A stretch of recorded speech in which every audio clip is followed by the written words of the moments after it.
अऊज़ुबिल्लाहि मिनश्शैतानिर्रजीम बिस्मिल्लाहिर्रहमानिर्रहीम। सूरत अल-बकरा की आयत नंबर 11 और 12 के तर्जमा और शार्ट सी तफसीर, मुख्तसर सी तफसीर के साथ शकील अहमद आपकी खिदमत में एक दफ़ा फिर हाजिर है। हमने पहली 10 आयात का तर्जमा, उसकी तिलावत वो मुकम्मल कर चुके हैं।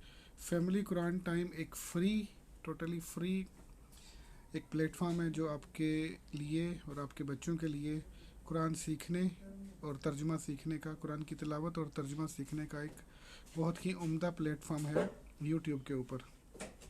आप रोज़ाना से 4 से 5 मिनट की ये वीडियो देखकर, इस वीडियो पे अमल करके, इस पे बनाई गई टेक्निक्स पे अमल करके, तो कुरान करीम की तिलावत और उसका तर्जुमा, उर्दू में तर्जुमा, और इंशाअल्लाह जल्द ही हम इसको इंग्लिश में भी शुरू करेंगे, तर्जुमा सीख सकते हैं और कुरान करीम को समझ कर पढ़ने में आपकी मदद हो सकती है। इस तरह से शुरू करते हैं आयत नंबर 11 से। अऊज़ु बिल्लाहि मिनश शैतानिर रजीम, बिस्मिल्लाहिर रहमानिर रहीम।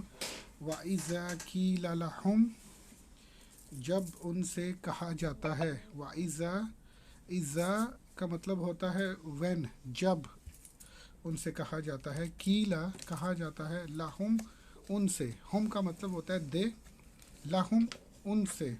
व इज़ा कीला लहुम, इज़ा का मतलब भी होता है अरबी में जब, और इज़ का मतलब भी होता है अरबी में जब, लेकिन इज़ा मुस्तकबिल में होता है या हाल में होता है, मुज़ारे का सीगा है। और इज़ जो है जब पुरानी कोई बात याद कराई जाती है, याद करो उस वक्त को जब बनी इसराइल को कहा गया याद करो उसको रो या बनी इसराइला इज़, उस वक़्त जब कहा जाता था इज़ कहा जाता, जब कोई पुरानी बात यादाश्त करानी होती थी।